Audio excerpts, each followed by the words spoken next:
Le football est une machine à souvenirs, un livre ouvert dans lequel il est toujours aussi agréable de se replonger. Ça, c'est une phrase que nous avons déjà prononcée pour les vidéos sur la Coupe du Monde 2006, la Série A 99-2000, la Ligue des Champions 2019 ou l'Euro 2000. Des compétitions qui vous ont fait plaisir et qui nous ont permis de se replonger dans ces années dorées au début des années 2000. Et ça tombe plutôt bien car aujourd'hui nous allons mettre en avant la 65e édition du championnat de France en 2002-2003, la première sous le nom officiel de Ligue 1.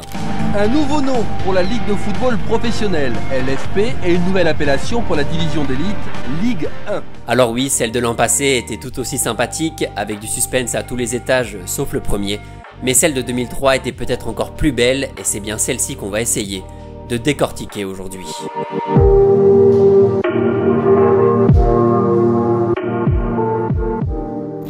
Après une saison 2001-2002 qui a vu l'Olympique Lyonnais remporter le premier titre de son histoire en succédant au FC Nantes, la saison 2003 commence avec sur le papier pas mal d'outsiders. Petit point règlement au passage, la Ligue 1 est revenue à 20 équipes, une première depuis la saison 97.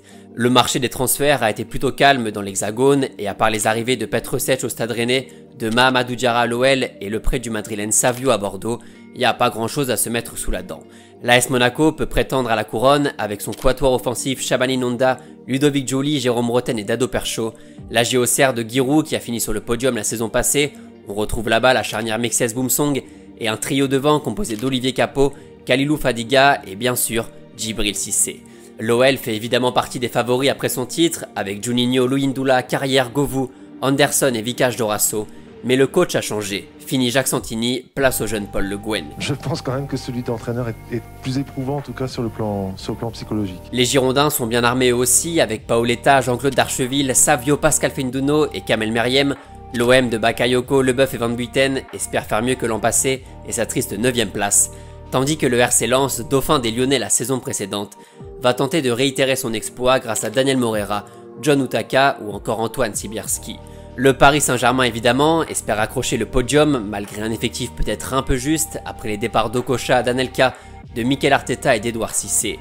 Même si on retrouve au Parc des Princes un jeune numéro 10 toujours aussi prometteur et un capitaine que les Parisiens connaissent bien. Mauricio Pochettino, le défenseur central du Paris Saint-Germain. Et enfin, après tous les gros favoris, ou du moins les prétendants, on peut citer Guingamp qui n'a pas à rougir de son effectif, où l'on retrouve notamment Didier Drogba et Florent Malouda, le Stade Rennais de Frédéric Piquion, Anthony Réveillère, Touafiou Maolida et d'Olivier Monterrubio, ou même le voisin nantais de Marama Vaiura, Fred Darocha, Mario Yepes, Viorel Moldovan et Michael Landreau. On a parfois du mal à retrouver le style de la maison.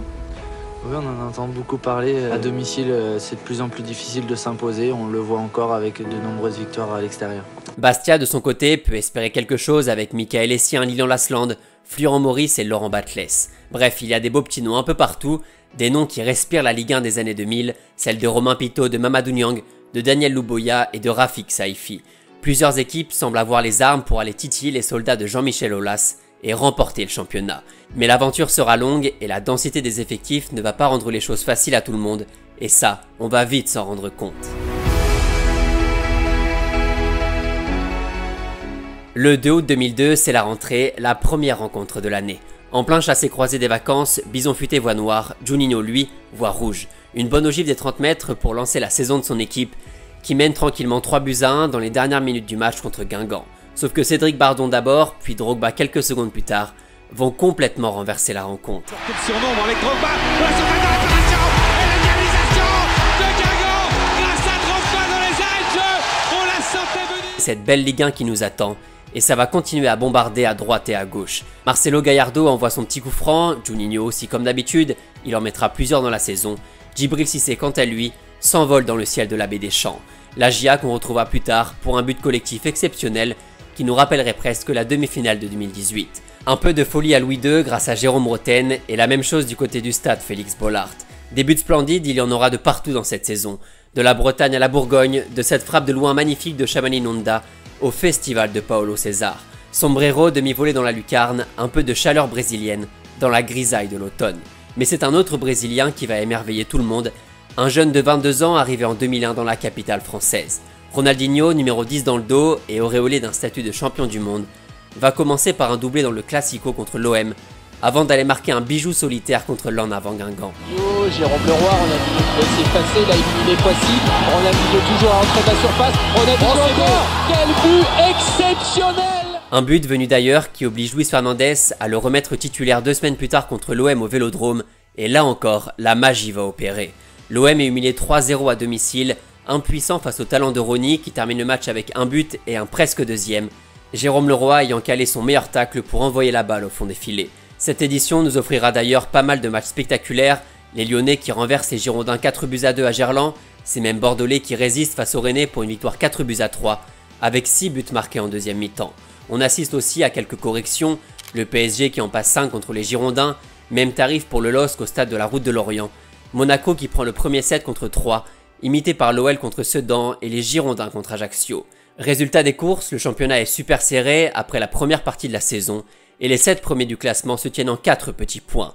Seulement 34 pour le leader marseillais, aucune équipe n'a fait moins depuis cette saison 2003 à ce stade de la compétition.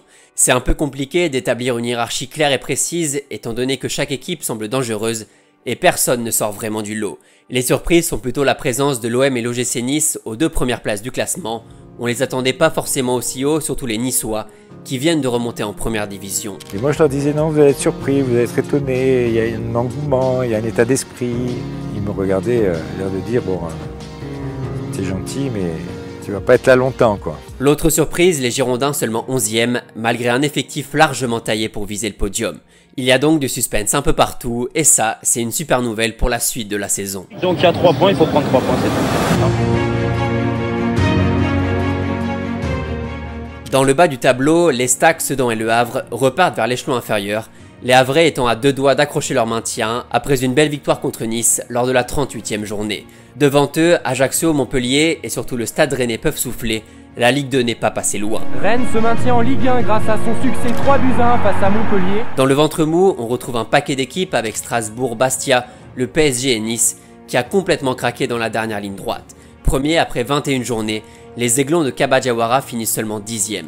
Devant par contre, pour les places allant de la Coupe Intertoto à la Ligue des Champions, c'est clairement l'embouteillage. Il y a une chose intéressante à mentionner, c'est que tous les clubs français se sont fait sortir en Coupe d'Europe avant l'hiver, ce qui permet à tout le monde de se concentrer sur le championnat, et uniquement le championnat. Seul OCR, qui avait terminé 3e de son groupe de Ligue des Champions, continue l'aventure européenne jusqu'en février, et une élimination en 8e de Coupe UEFA contre les Reds de Michael Owen.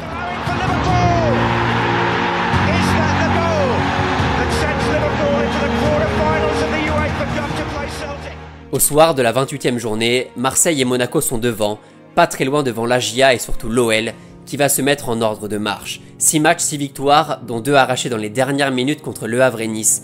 Les voici désormais en tête du classement, impensable il y a encore quelques semaines. On a gagné 7 matchs ensuite, on a marqué 21 points et on a presque passé Monaco à l'époque. Sauf que Monaco, qui avait battu les Lyonnais début février, va réagir dans la foulée et profiter d'un faux pas de l'OL contre le LOSC pour reprendre les rênes du classement.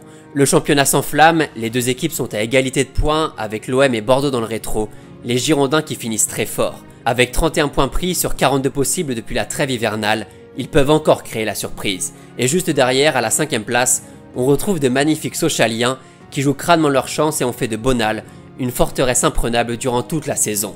C'est pas très compliqué, il y a 19 matchs à domicile, pour 12 victoires, 7 matchs nuls et 0 défaite. Bon, on a poussé, on a gagné grâce à ça. Je les ai même pas présentés dans la première partie et pourtant la liste est très belle. Si le trio Pagis, Fro et Santos s'occupe d'aller planter devant, le milieu tient la baraque avec Benoît Pedretti, Jérémy Mathieu, Michael Isabé ou encore Wilson Oruma. Monaco, Lyon, Marseille et Bordeaux se tiennent donc en 4 petits points. Place maintenant au sprint final.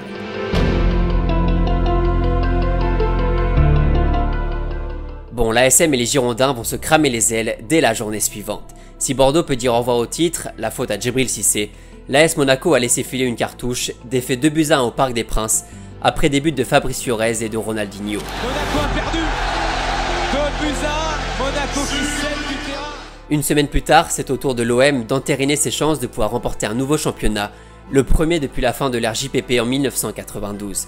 Une défaite un peu corsée à Bonal, et les voilà à 5 points de l'OL, vainqueur du PSG grâce à un magnifique but de Sonny Anderson. Un joueur, n'importe quel exercice qu'il fait, n'importe où il va, il faut qu'il ait de la classe, il faut qu'il soit élégant. Les Lyonnais ont donc 3 points d'avance sur les Monégasques qui possèdent un meilleur goal average, et peuvent donc profiter du moindre faux pas des Rhodaniens pour repasser devant. Pour cette 37e journée, Monaco est en déplacement en Bretagne au Roudourou, l'OL reste dans le sud, direction Montpellier. Quelques minutes après le début de la rencontre, Habib Bamogo refroidit les Lyonnais, 1-0 pour la Paillade qui de son côté joue sa survie en Ligue 1. Mais à peine 15 minutes plus tard, alors que Guingamp vient d'ouvrir le score contre Monaco, Juninho égalise après un boulot énorme de Sidney Govou sur le côté droit. À ce moment précis, l'OL est provisoirement champion, car même si Marseille gagne contre Sedan, le goal average est largement favorable aux joueurs de Paul Le Guen. Ces derniers vont tenir jusqu'au bout.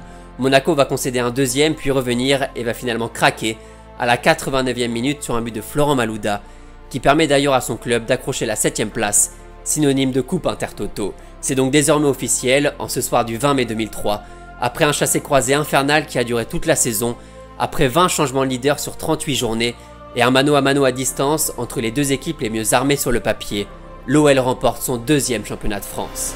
C'est toujours plus difficile encore à conquérir parce qu'il faut confirmer.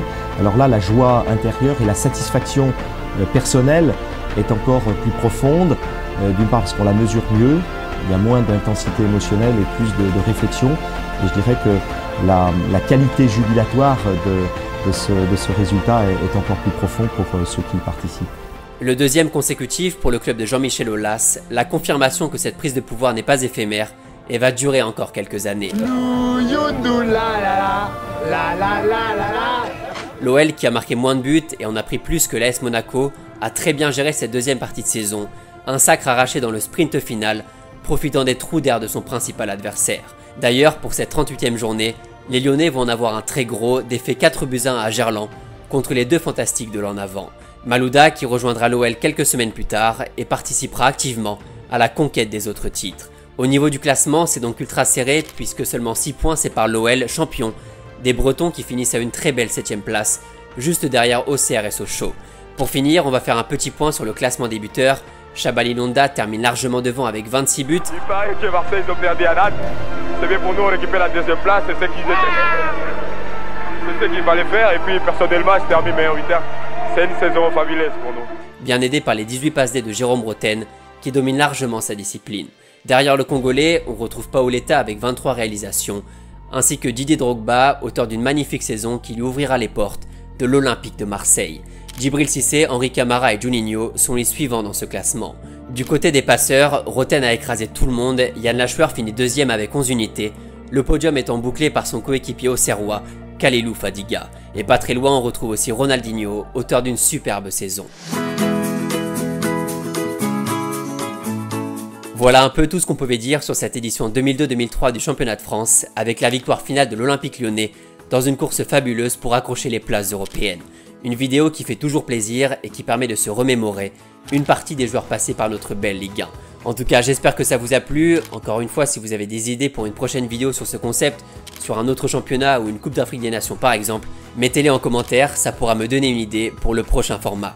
Nous on se retrouve dès jeudi 18 h pour une vidéo un petit peu spéciale.